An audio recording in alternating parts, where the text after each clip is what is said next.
Hello, everyone. We are going to get started so we can get to our speaker because she has a lot of great information that we want to hear about, and so we'll get moving really quickly here. Hi, I'm Nancy Goins. I'm the Acting Executive Director of the Forest Park Chamber of Commerce.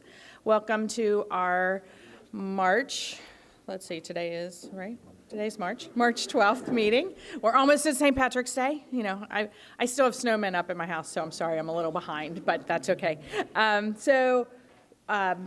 Just real quick, wanted to tell you what we have coming up in the next couple months. Next month, we will be here, we will be back here on April the 9th.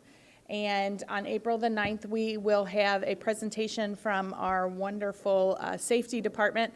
Our firemen will give us a crash CPR course and safety course that we can use in the office, and how you can respond to some things that may happen in your office or in your life outside of your office if something were to happen to someone around you and even yourself. So keep that date open.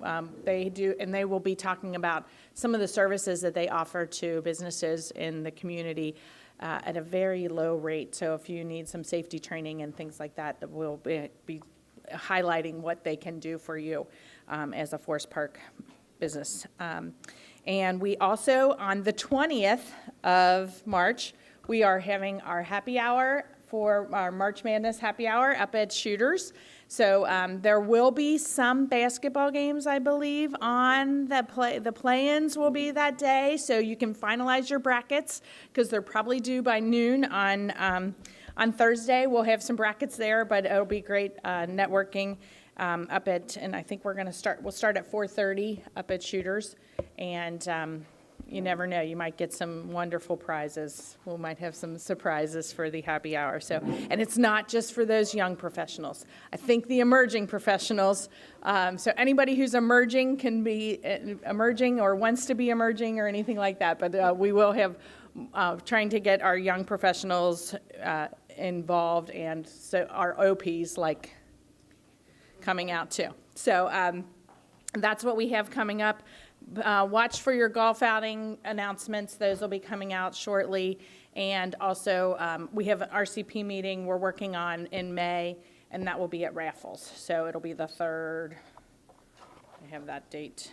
The RCP meeting will be May 15th, which is the 3rd Wednesday of May.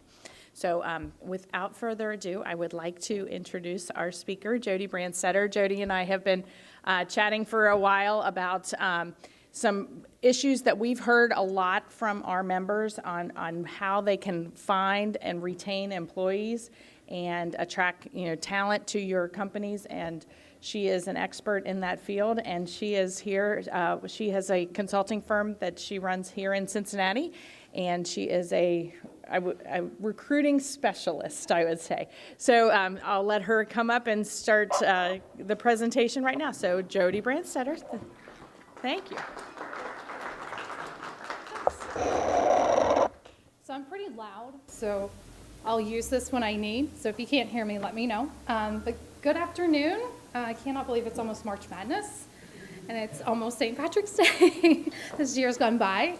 I'm Jody Brandstetter, and I'm the Chief Talent Strategist for Lean Effective Talent Strategies, and we help businesses with their hiring needs. So we actually have developed what we call the hiring blueprint, and that's what I want to go over with you today. So just to show of hands, how many people are actually hiring or interviewing or part of the interview process? Okay. Have you seen any struggles or any issues with hiring right now, or any areas where you're like, man, I wish this would be different, or anything? Like what? Well, for us, there seems to be a decline of people that want to become police officers. I think that's kind of indicative across the nation, not just Forest Park. Sure. So you're just seeing a shortage of even people who want to learn more and want to possibly even join the force. Okay. Any other concerns or? Yeah. You're like, I can keep going. So I'm not sure if you guys are all aware, but right now this year there have been more job postings than people who are unemployed. So that's a shift. We all just experienced the recession the last, starting in 2007, 2008. And during that time, there was more people looking for jobs than jobs that were actually posted. And so companies at that point were really focused on, taking their time, finding the right fit. It was more of what we call an employer market than a candidate market. And today we're in a candidate market. So there's a lot of opportunity out there. So if they're not passionate about law enforcement, there's several other areas that they can actually go into. So trying to find the right talent to come in and talk to you is really, crucial for companies today. So this is one of my favorite quotes by Steve Jobs. It's a long one, but pretty much what it says is, whoever you hire, a percentage of what they do is your company. So if you're a small business like they're talking about and you have 10 people, each person is about 10% of your organization. So why would you not hire top talent? Why wouldn't you take the time and effort to find the right fit versus just finding what we call fog the mirror, that they can actually kind of be there and just kind of show up and sit in a seat. So I really like this quote. So the hiring blueprint is really the framework of the hiring process. So what are the steps that you need to do to make sure you're successfully finding the right candidates, the right talent for your organization? And that's what we're going to talk about today, is the framework. So we're going to talk about a lot of different steps in the process. And throughout the time, if you guys have any questions or if you've done something different you'd like to share, love hearing people's examples and really want this to be a conversation versus me just talking a lot. Which, by the way, I will continue to talk on the topic. So when you own a business, the first thing you want to do is look at your workforce planning. And your workforce planning is the time where you're really focused on, okay, what do we need to be successful? How many people, what type of talent? So it's kind of building the framework for what you want to, bring into your organization to help your organization be successful. This should happen at the same time as an organization is doing their yearly strategy. So if they're looking to grow by X percentage, a lot of times that means they're going to have to bring in some new talent to grow. So they should be looking at, this is our goals as an organization. Now how can we hit those goals? Not only metrics or different processes and procedures, but what's the talent that we need to bring in so that we can achieve the goal? A lot of companies will do their strategy and they'll have their goal, their metrics, where they want to go, but they kind of forget this piece. They forget about adding the talent until last minute. And each time that you hire talent last minute usually means you're not going to actually be doing your due diligence to find the right talent. So workforce planning is really critical with deciding on your hiring blueprint. And there's a lot of different ways to do this. There's not a single solution on how to do workforce planning. It's going to depend on your company, the type of positions. Some of the easier ones to look at are going to be the sales positions. So if you're wanting to grow sales by X, and your goal for each of your sales professionals is Y, and that's not going to hit X, how many more salespeople do you need to bring in to do that? So some positions are very simple and easy to kind of figure out workforce planning. Others are going to be a little bit more in depth. You're going to be asking a lot more questions about why that person needs to go in and why you need that person to join your team. And when you're doing workforce planning, this is the question you're really answering. Is the workforce properly structured and composed of the right people to allow us to accomplish our short-term and long-term goals? So if the answer is yes, congratulations. You don't have to do any hiring unless someone leaves your organization. But most of the time, the answer is going to be no. And you're going to have to start looking for some additional talent to hit those short and long-term goals.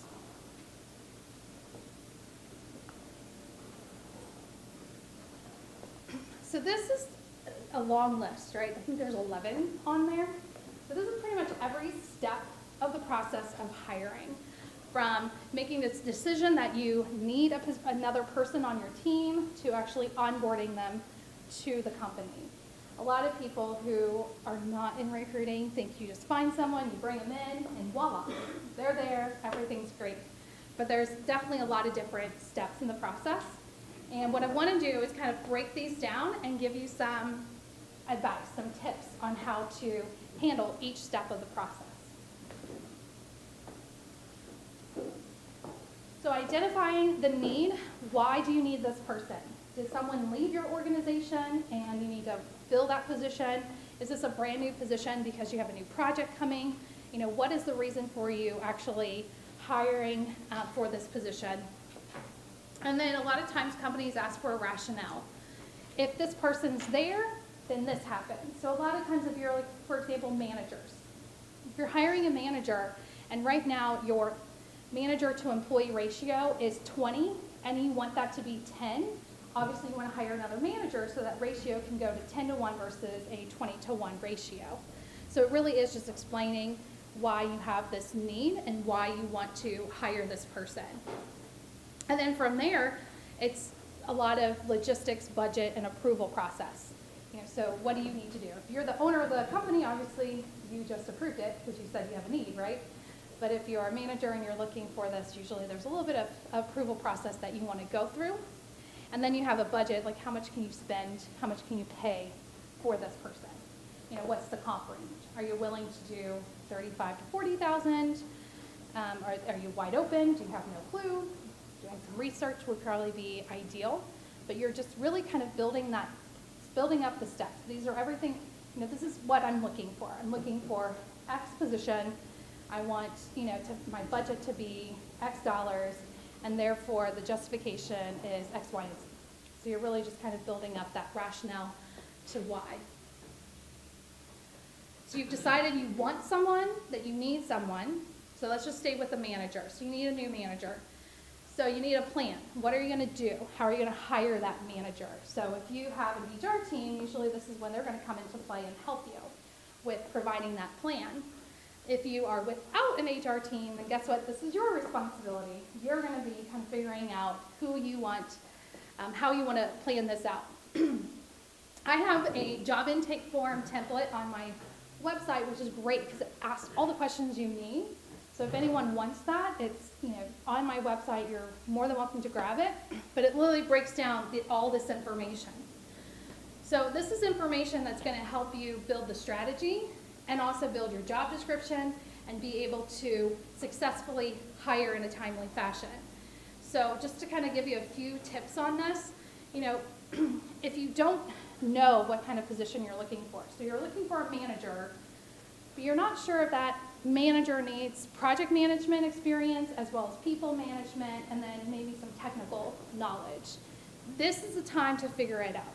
Figuring out what type of position you're hiring for, what are they going to be doing on their day-to-day time with your company, what do you want them to bring with them? You know, what kind of experience do you want them to actually have when you're hiring them?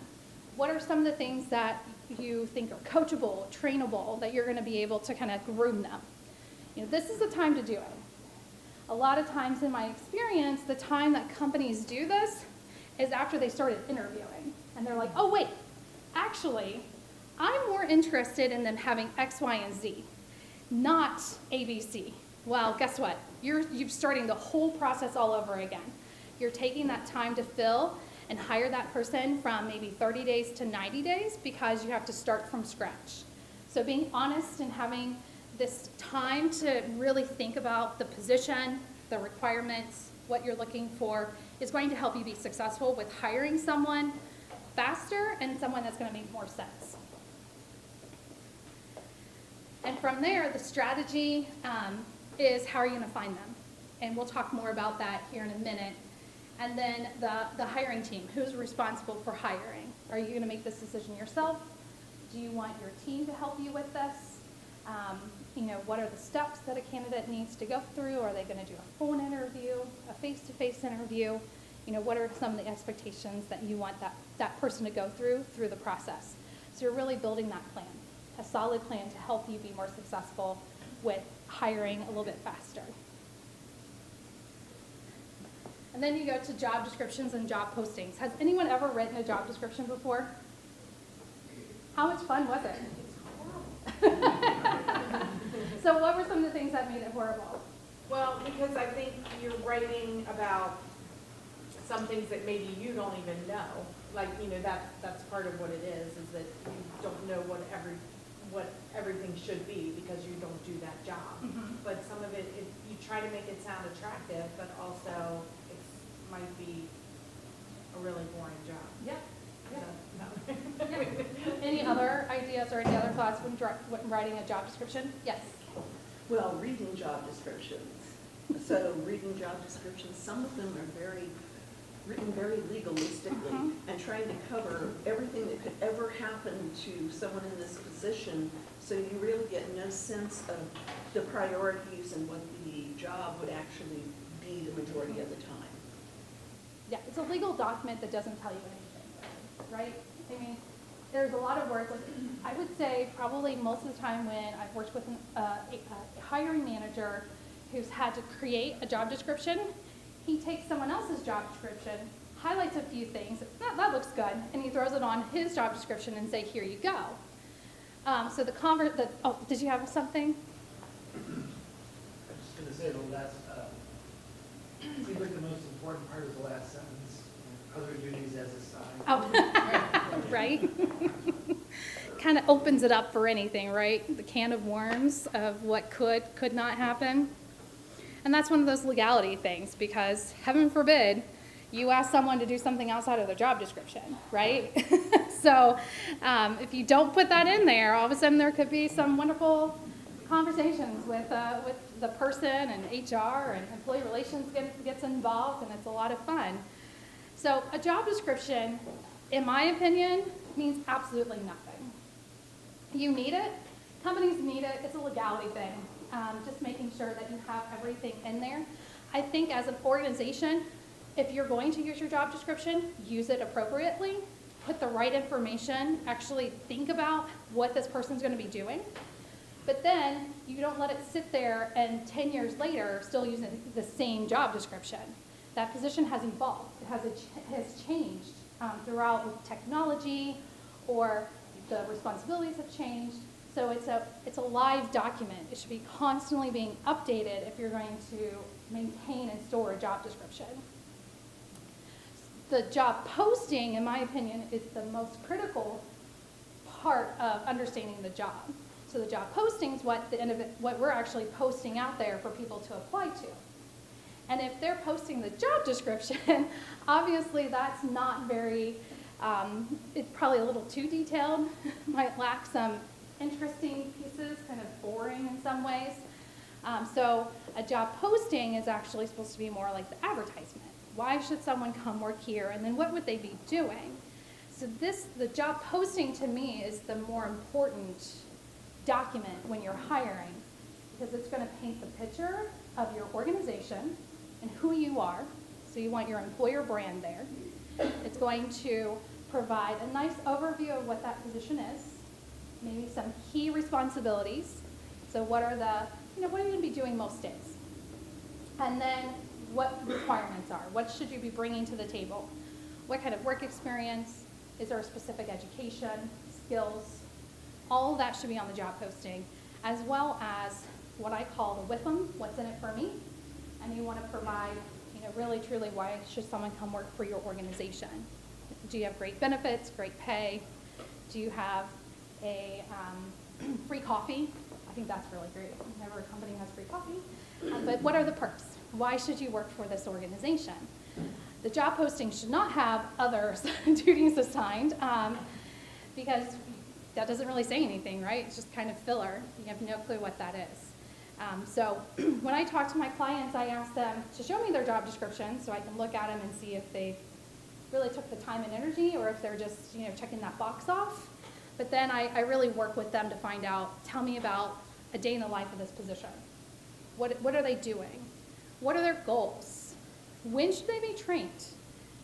At what time should they be ready to be on their own? Is that 3 months, 6 months, a year? What are the key projects that they need to hit, or key projects they need to do in the first 6 months to a year? Because after a year, is anyone in the exact same job doing the exact same thing that they started off when they started the job? In my opinion, the only thing constant in your job, in your position, is change. Change is constant. You're always evolving, it's always changing. So why talk about a project that may be there in 5 years, when in fact it probably isn't? So being realistic, looking at 6 months to a year and painting that picture for the candidate. So if you are looking at job postings, just make sure it's easy to read. They are formatted in a decent way. A lot of times format looks really bad on job postings. That you're painting the picture of the company, the position, and then what do they need to bring with them. And when I talk about what they need to bring with them, a lot of people, you'll see they need a degree or they need so many years of experience. But have you seen where they put like good communication skills? Have you seen that on like a job posting or job description? Or good work ethic? So can you see that in a resume or when you're applying? Can you tell if someone has a good work ethic or good communication skills? Traditionally not. And let's be honest, what company doesn't want good work ethic and good communication skills? Those should be just gimmies. That's a part of being at a company. That's an expectation they should always have of you. So when you're looking at the requirements, make sure it's something that's a little bit more meaty, it's more attainable. You can actually see it when you're looking at a resume or talking to a person. So.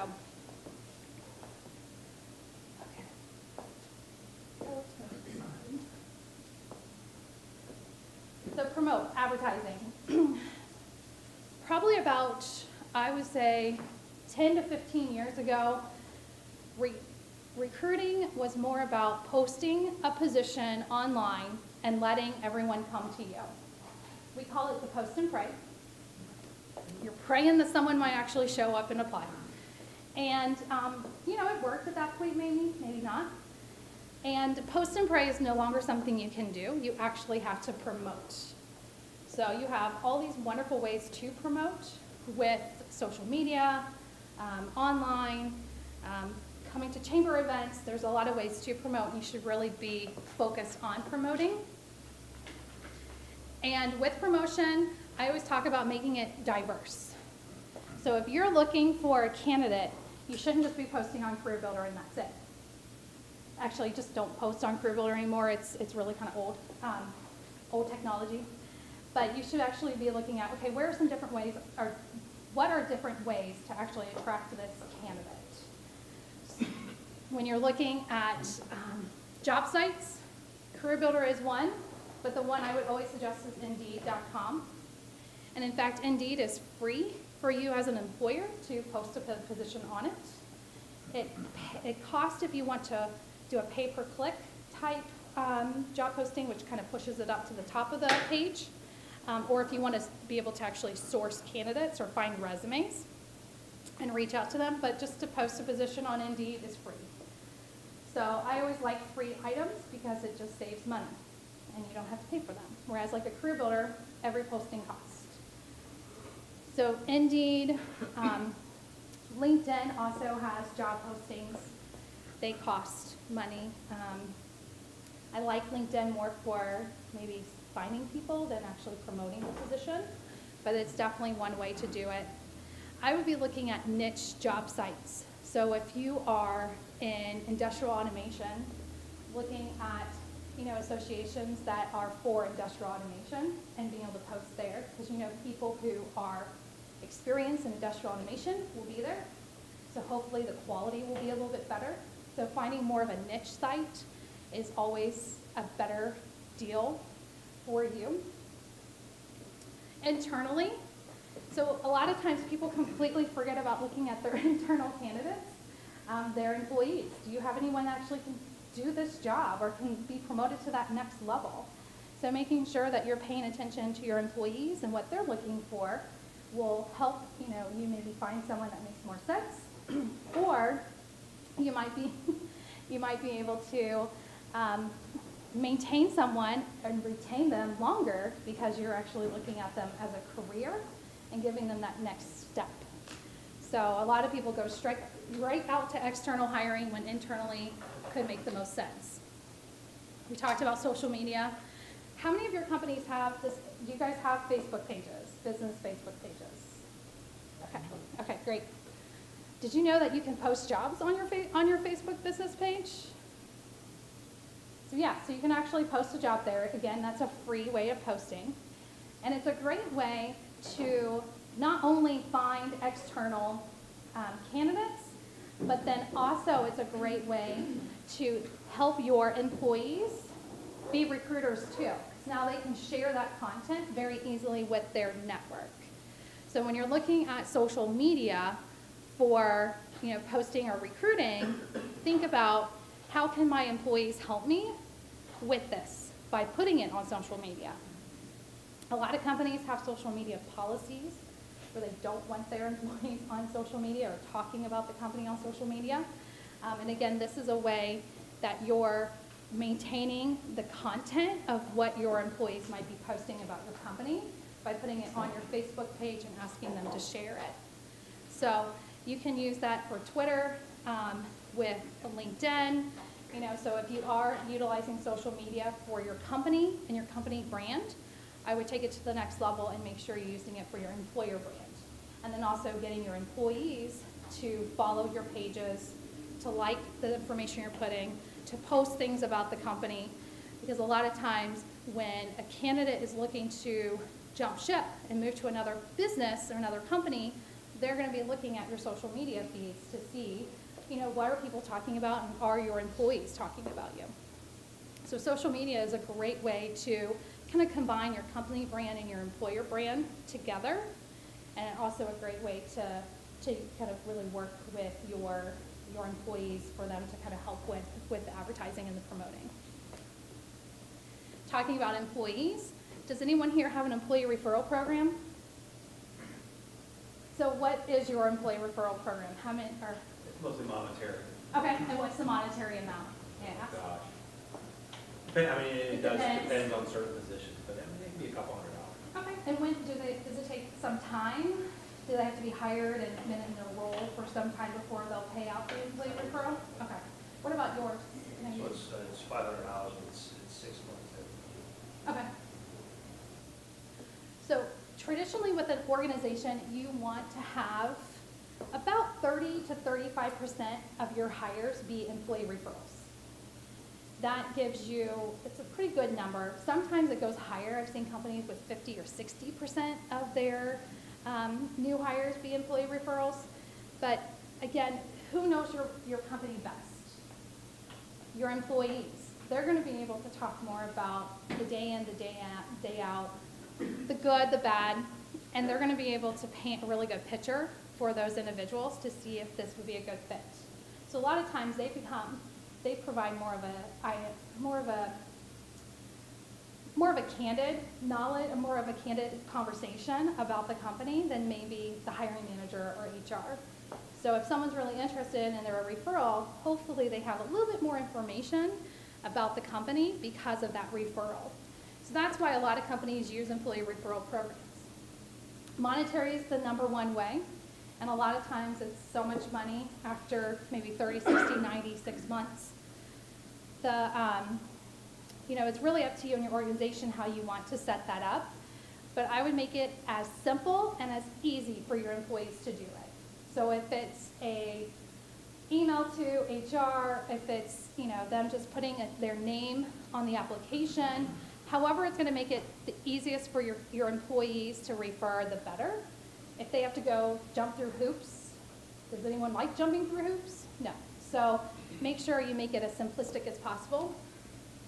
And I would also make sure you don't make it based off of I have the same ringtone.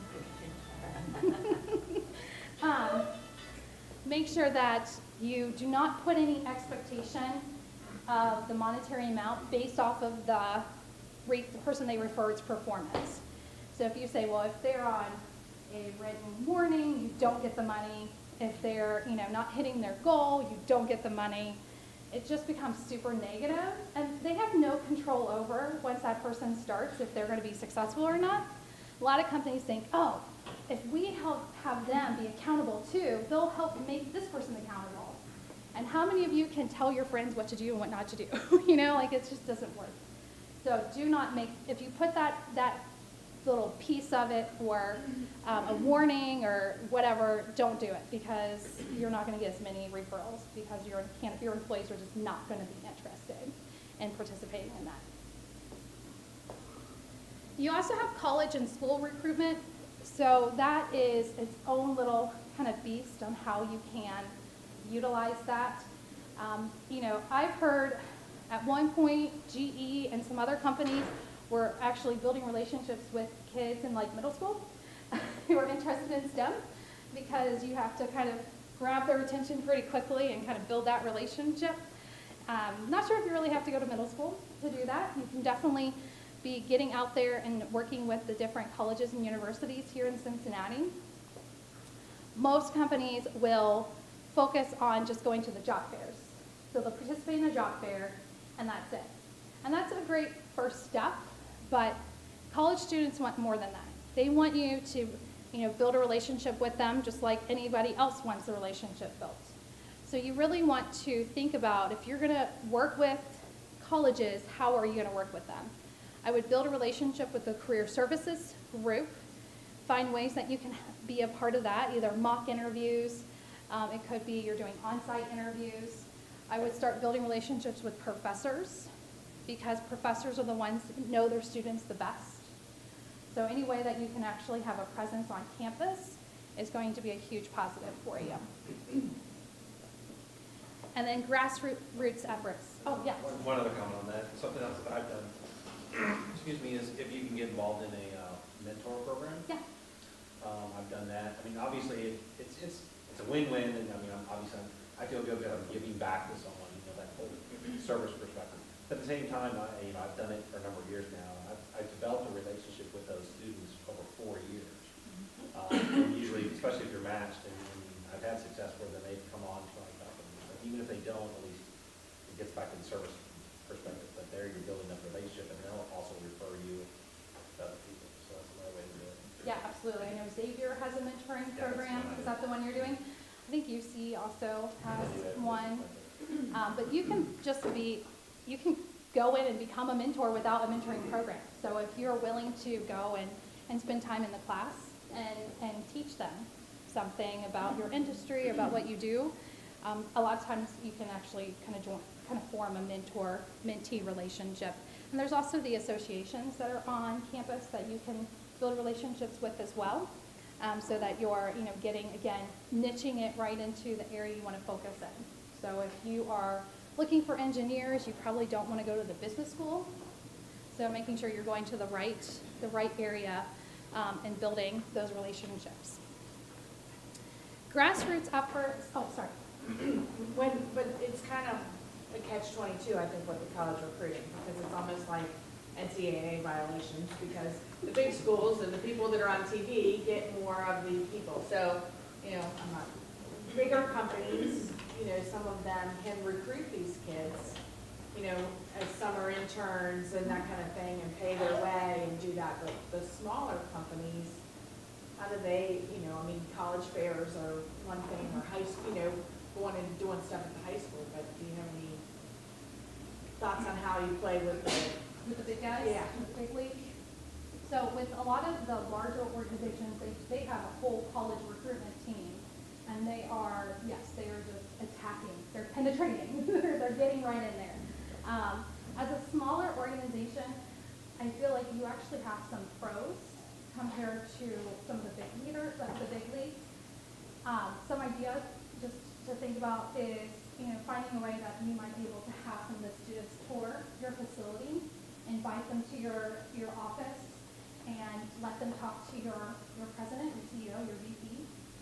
You don't get that with a Fortune 500 company traditionally. You're usually talking to just the recruiting team. So maybe utilizing your operations team, your executives, and getting them to be a part of that recruitment plan within the college level.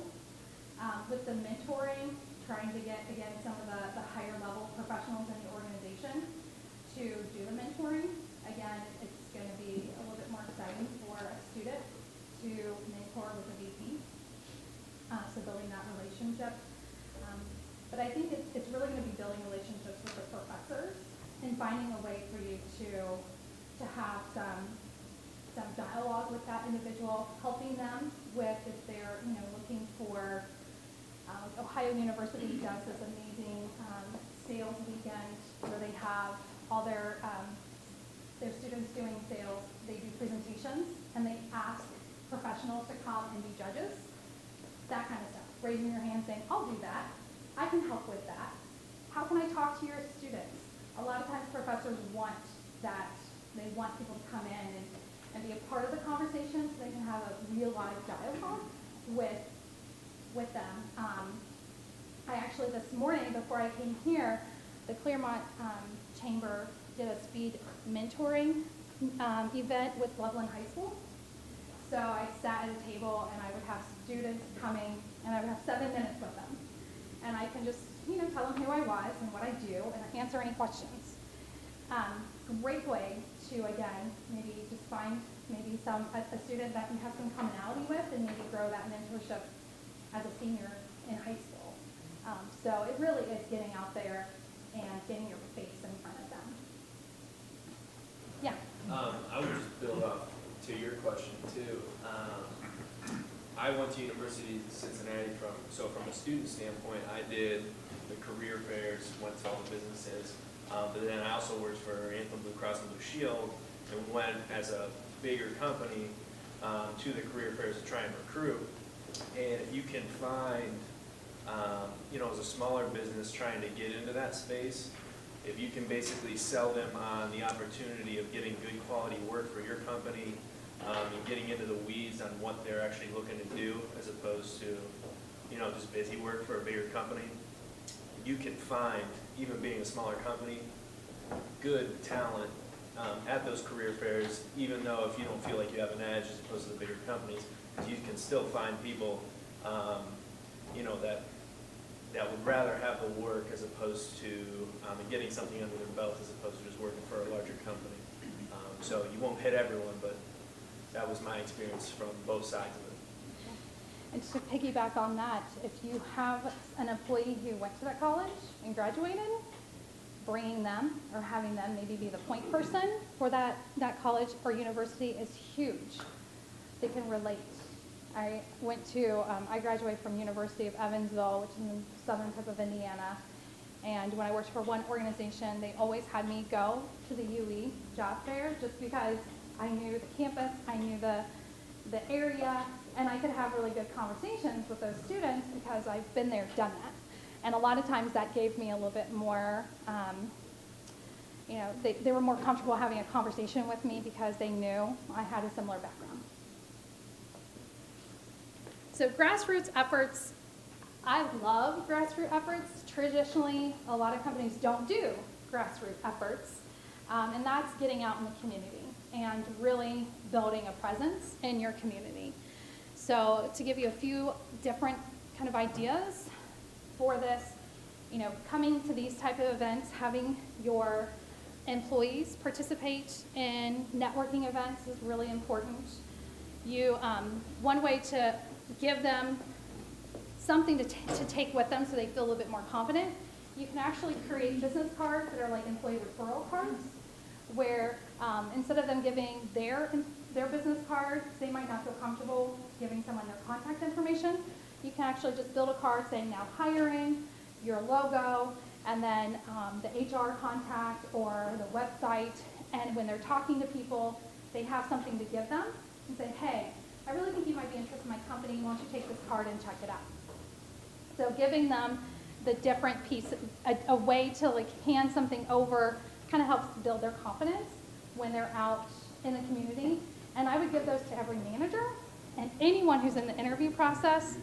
They should be promoting your organization just as much as you or your HR team.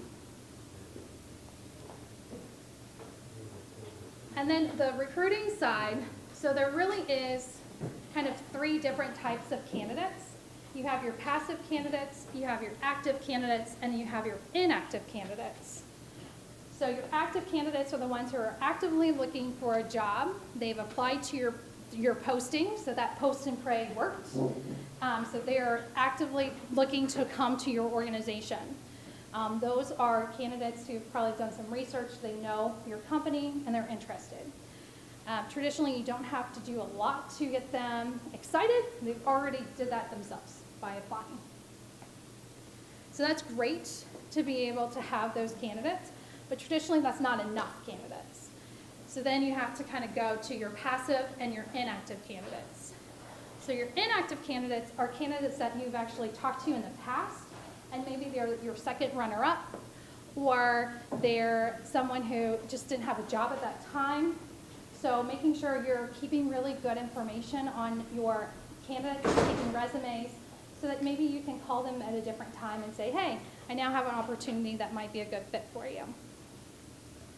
And then you have your passive candidates. So those are the ones that are not actively looking. You have to find them. Those candidates are traditionally harder to recruit, but worth it.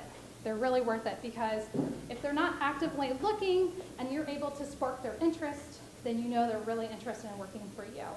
That they're not just looking for a job, they're looking for, you know, their next career. And the different ways that you can do passive recruiting is networking. LinkedIn is a huge website for passive recruiting. So how many people have LinkedIn? How many people have had a recruiter email you saying they're interested in you? So as you can see, recruiters are using it. So, you know, being able to find candidates there is big. Within the industry, so if you go to trade shows or any kind of networking associations, that's a great way to find some passive candidates. You can find them on social media. And then my favorite is Smile and Dial. So just getting out, making calls, and finding out if you can find someone who'd be interested. People still do that? Yeah, I do it every day. It's interesting, this one always fascinates me because, yeah, growing up in the industry, insurance industry, and yeah, you would get the cold calls from recruiters nonstop, and of course, then they're like, oh, well, if you don't know, who else do you know? You can hear the phone ringing around the apartment, like, oh, yeah. And it's fascinating because I think LinkedIn has just been so key, because what I like about it is it's very focused for both the recruiter and the candidate, because you aren't cold calling that someone that you really don't know anything about, and you're hoping, like you said, praying. Whereas LinkedIn, you can get into very specific industries and geographic locations. I'm not a recruiter, but I've used LinkedIn. I know there's some professional recruiting tools within LinkedIn. What I like about LinkedIn too is, if you are on LinkedIn, is start connecting with a lot of people, because that helped me. Like when I was searching for a position that I was hiring, and I was doing my own kind of grassroots things, you can go through your connections and you can see people. Oh, well, I'm looking. I'm an actuary in the insurance industry. So I said, okay, well, give me, all the actuaries in the insurance industry in Cincinnati. It will give me my first, second, and third connections from people I know. So connecting with other people allows you to see their connections and so on. So building out that network is key. Yeah, and you can utilize LinkedIn for free when you're doing the recruitment. You can, be connecting with people. They now have the tool where when you connect, you can add a message. That message is free, so you can actually start the conversation immediately instead of doing in-mails. And in-mails usually cost money to have in-mails. And utilizing it to build your network. I will pretty much connect to anyone as long as they're in this country. I've decided I'm just going with the United States at this point. I used to connect globally, and I've decided, nope, we're just going to stay with the United States because that's where I recruit. So there's no reason for me to go outside of that. But, being able to find those people, and the larger your, first connections are, the larger your second connections are, the larger your third connections are. And it's amazing how many people actually talk to you. I'm currently hosting a conference here this year for talent acquisition. And I was like, I'm just going to start reaching out to some of the well-known recruiting professionals in the country to see if I can get some ideas. I didn't get a no. Every single person I reached out to said yes and got on the phone call with me. And I did most of it through LinkedIn. Some of them I've never talked to in my life, and it was amazing. And a lot of times I tell people who are looking, because they really struggle on that networking side of the business, like getting out there networking, telling people who they are. I tell them, take a day, and either make calls or do emails or send messages through LinkedIn or Facebook, and ask people to connect with you either over the phone or with coffee to help you with your search. And you can stop doing it after you get 5 no's. Every time I've done that, every candidate has been able to talk to 10 or 15 people before they've gotten that 5 no's. It's amazing. We actually do like to talk to each other. We will help you. That's just part of being human. But a lot of people are just so scared of that rejection. And when you flip it like that and say, no, we want those no's, it kind of makes it easier to get that rejection. In fact, sometimes you're like, please just reject me. I'm done talking. I don't want to talk to anybody else. But it does. It gives you that ability to see, hey, people are here to help. People do want to, have a conversation with me, and to kind of broaden. So LinkedIn is a great tool, but I do still smile and dial. A lot of times that might be my inactive candidates that I'm reaching out to. So it might be a little bit of a soft call versus, a hard cold call. But I'm still trying to get on the phone and talk to people. That's really the only way that you can really build a relationship. You can't build it over email. You can't build it over text. You have to be able to pick up the phone and have a conversation. So that's something I would say as a hiring manager, if you are, working with candidates, please don't just email them. Have a conversation.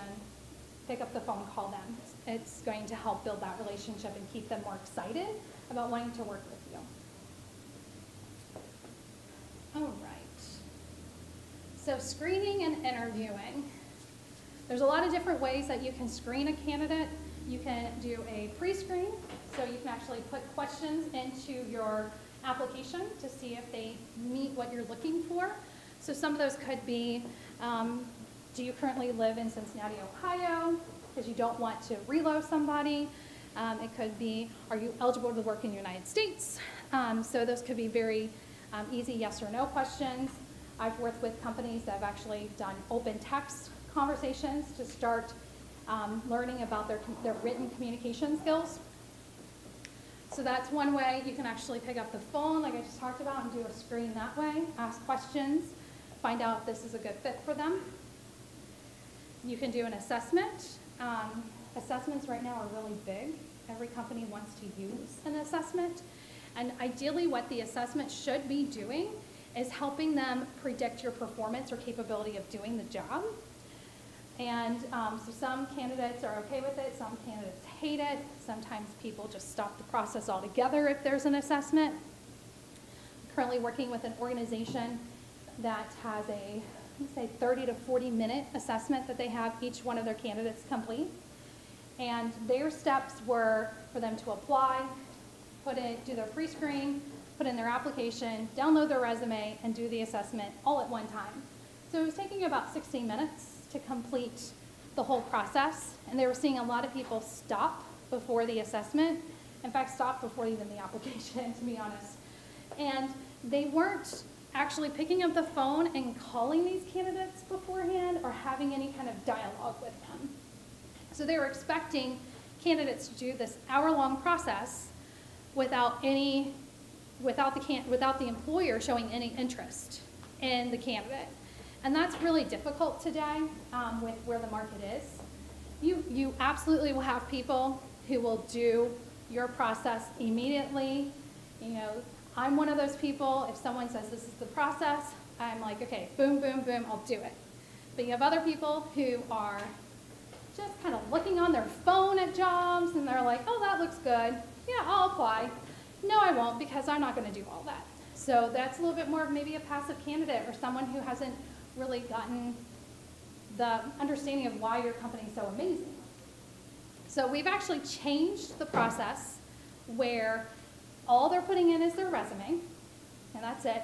There's a few pre-screen questions, but it's about 5 to 10 minute process.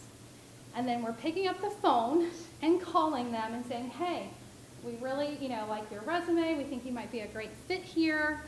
Would love to set up maybe a phone conversation. Oh, by the way, there's some more steps I need you to do. It's a pre-screen application and an assessment. Here's the time. Do you think you can have that done before our phone conversation? Great. Okay, I'll talk to you tomorrow at 3 p.m. So I've already shown I'm interested in the candidate. So now they're more interested in completing the process, right? Because they know what's in it for me.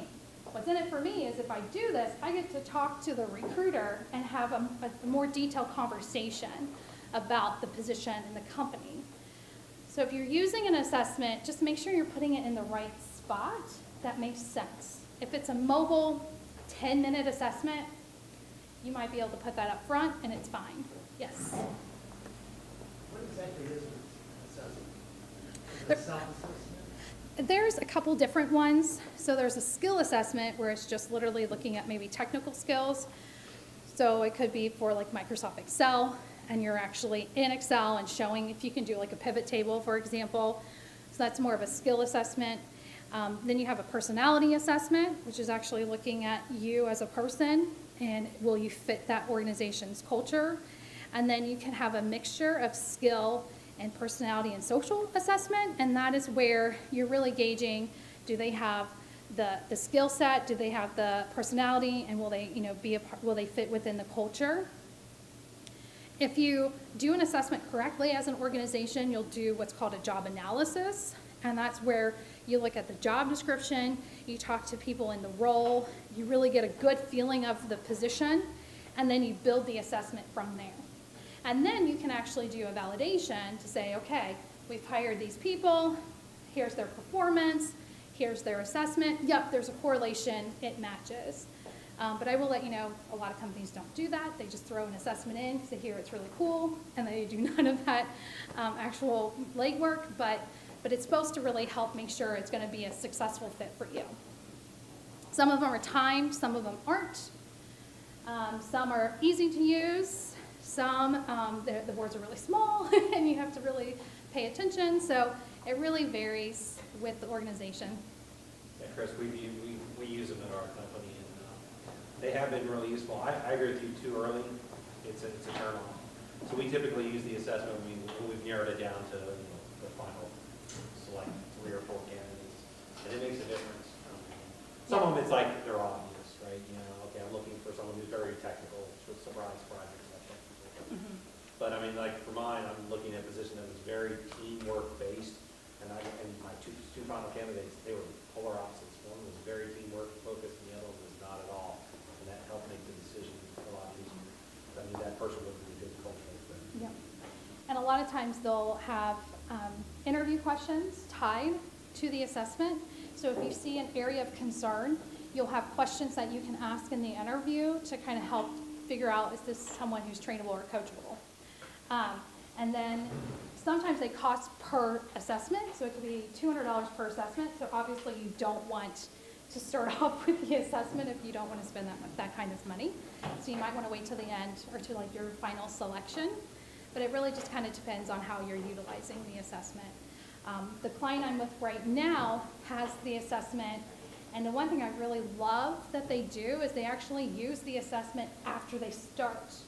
So the manager and their training manager will meet with the new employee, show them the assessment, and say, here's the areas that we're going to focus on to help build you as an employee.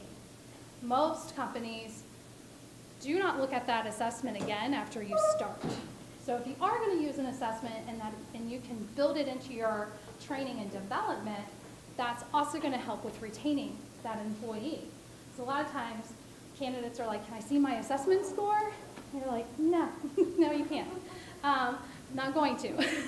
And it's kind of a turnoff. You don't, give them the information. If it's going to help them grow as an employee, it's a huge positive for you. It's going to be a win.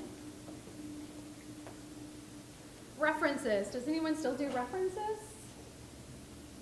Would you want references on your candidates? Yeah. So some companies still do, some don't. There's a lot of pros and cons to references. Sometimes it's hard to get a hold of people. It kind of slows down the process if you're expecting to get so many references. If you don't have a very easy tool to utilize, so like online survey tool that the reference can use. Some companies will take 30 to 45 minutes with a reference and ask a lot of questions. But it's really up to you and your organization how much you feel about a reference. I would really hope, and I do know it happens, that if you're going to put down names as references, that they're going to be people who like you and want to give you a good reference.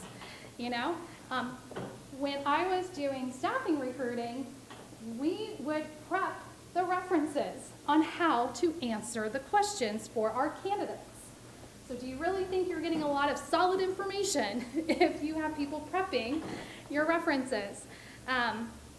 Sometimes it's just being like, hey, here's the job posting, here's my resume. Just, you know, use this when you're talking to them, so it could be as lightly prepped that way, or if they're looking for X, Y, and Z, can you make sure you talk about that? You know, please don't talk about the project I failed on. You know, don't tell them I got fired. You know, so again, I'm not sure how much information you're getting out of it and how much is truthful. So you just have to try to, you know, probe and ask the right questions. And then you have your on-site or a virtual interview. So has anyone experienced a virtual interview yet? So it's Skyping, maybe FaceTime. A lot of companies are going towards that for cutting costs and saving time. If you have candidates all over the country trying to, you know, logistically get them all here to Cincinnati to interview and make a decision, it may not work as far as timing, so you might just do a FaceTime or a Skype. So a lot of companies are going to that.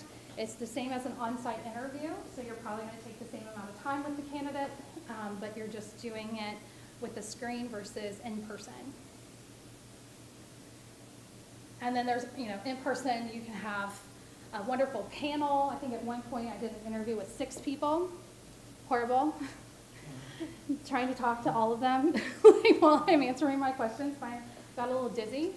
If you're doing a panel, I would do 2 to 3, and that's about it. If you have the ability to do maybe 20, 30-minute interviews with each person, traditionally, again, you're going to get more information in a one-to-one situation than on a panel.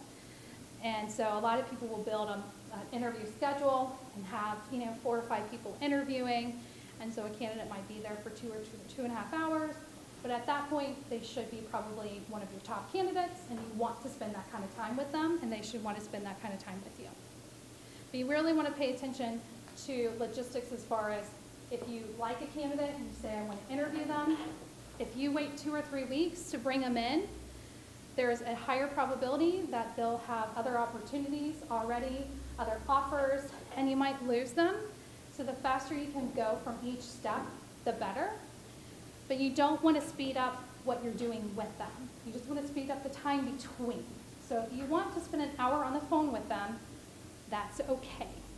You don't have to do 30 minutes or 15 minutes to speed that up. You just want to make sure once your phone interview's done, you make a decision within a day if they're a yes or no, and then that way you can start moving on to that next step. Job shadowing is great way for people to actually get a feel for the position.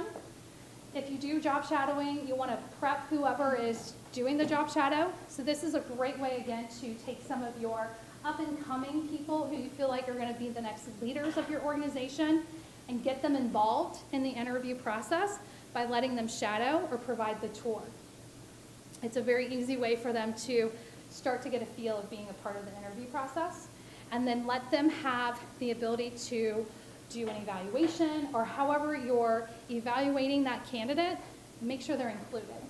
A lot of times you get really good information from a job shadow because they feel like they're kind of off the clock, and so they can start having a more normal dialogue, and all of a sudden you find out they were fired, and you know, or they have an offer somewhere else that they're going to accept, but they felt like they had to come here. So you really get some good information when you put someone who's not kind of in the decision making in the interview process. Talked a little bit about tour. TB&T, does anyone know what that stands for? Thank you, but no thank you. Yeah. Yep, thank you. Thanks, but no thanks, or, yeah. Right. Thanks, but no thanks, yeah. So that's when you're rejecting a candidate. So you have a candidate you interview, and they're just not the right fit. You want to make sure you or someone in HR is actually reaching out and telling them this and not letting them sit there. Has anyone heard about ghosting? Ghosting's a new thing. With everyone's complaining about candidates ghosting, right?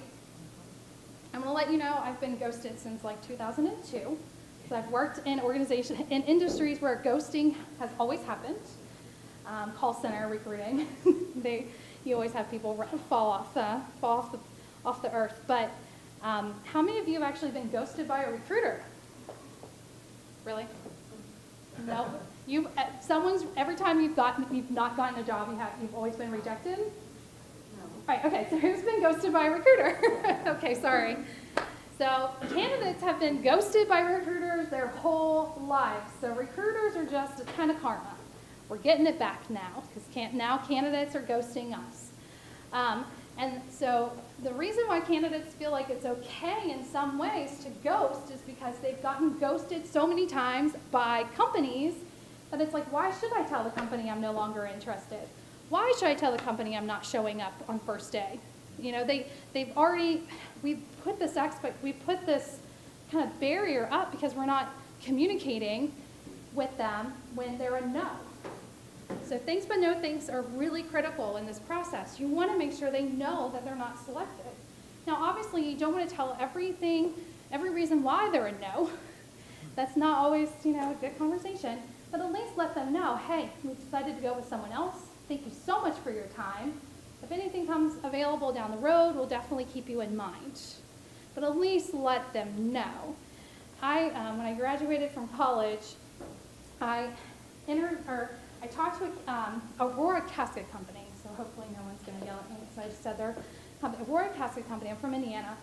I talked to this guy, sent my resume in, and never heard anything. 6 months later, I got a rejection letter. I was like, what? I think they kind of figured it out after a month of not hearing anything that I was a no. 6 months later, I get a rejection. Don't do that. Make sure you do it pretty quickly. Do not make someone wait 6 months. I mean, obviously they know at that point, but you want to make sure if you are going to say no to someone, you give them that information as soon as you can. A lot of companies wait until the position's filled, and if that candidate is someone that might be a backup candidate, sure. But if they're a no, just let them know. Move on. They'll move on. We've all been rejected in our lives. We can handle it.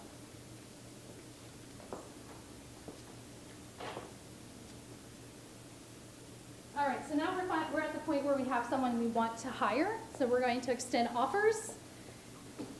Some things to think about when you're doing an offer. You want to definitely make sure you know what that candidate wants compensation-wise. You don't want to go in blind. My favorite thing to do when I'm at a point where I'm, they're interested in moving forward is I'll have a conversation with them. I'll kind of get a debrief. How was your interview? Did you have any questions? Is this something you're interested in? Can you see yourself in the organization? So I'm just trying to understand if they're going to be interested in accepting the offer. And then I say, okay, now we're going to talk about compensation. And I have 3 questions for you. My first question is, what's your yes number? If I offer you X, you will accept tomorrow. And they say, usually, a good number, not like $1 million. They might say, my yes number is 65,000. Okay, so what's your, that's a good offer, but I'm gonna have to think about it. 60. Okay, what's your, anything below this, Jody, you're wasting my time. I don't wanna talk to you. It's a no. 55. Great. I now know the range that this person wants as far as compensation. So am I going to offer them anything under 50? No. That's their no number. But if I can get it close to that 65, then I know this candidate's probably going to take this job. So that's when I work with the hiring manager and say, hey, this is their range. If you offer between 55 and 65, they will consider the opportunity. They will say yes at 65. So if that makes sense, I would, go in at 65 or just go under 65, but to get approval for 65. So if they negotiate, it's a slam dunk. So this really helps with not having to negotiate, because I hate negotiating. So annoying. I just went through a negotiation. I had a candidate who told me his yes number was 90,000. His maybe number was 85. I think anything under 80 was a no. the hiring manager decided, let's just do 85, but I'll get approval for up to 95 just in case. Great. So I extended 85, and the guy's like, I worked the numbers. This year, I probably will be making 85. So I really would like that 90. Can you get me 90? I go back to the hiring manager. Okay, he would like 90. What do you think? Now I know we've gotten approval for 95. So in my head, I'm like, it's a no-brainer, let's just do it. He's like, let's do 88. $2,000. I'm like, really? Do we really have to have this conversation? And then he's like, what do you think? Thankfully, he asked me that because, and I had to have a conversation. $2,000 is less than $1 a day. Why are we negotiating again? Why are we doing this? The guy told me he accept yes at 90. You got approval for 95. This is not out of the norm. This is not, something that's unrealistic. Why are we doing it? So I finally was able to coach him into saying, fine, we'll go with 90. Now, if I went back with 88, there was a chance we could have lost that person. And mind you, that was a passive candidate. I found him on LinkedIn. I reeled him in. I told him all about this company. He was not looking for a new job. So this is a guy who, I helped kind of get him into this place. And here they want to negotiate $2,000. So he accepted, and he starts on Monday. So I'm going to take it. So having that information up front is really good information. And that's something that, your HR person could do, you could do. It's just a good understanding. A lot of times something will come up. They'll look at your benefits, and your benefits aren't as good as their benefits, and they might say, you know what, if your benefits were equal, I would have taken 80, but now that I've seen them, I really need 85 to make this work. So you have a lot of people who are crunching numbers when they're making this decision. So keeping that compensation conversation alive throughout the process is really key. And you can do compensation analysis. You can look at it.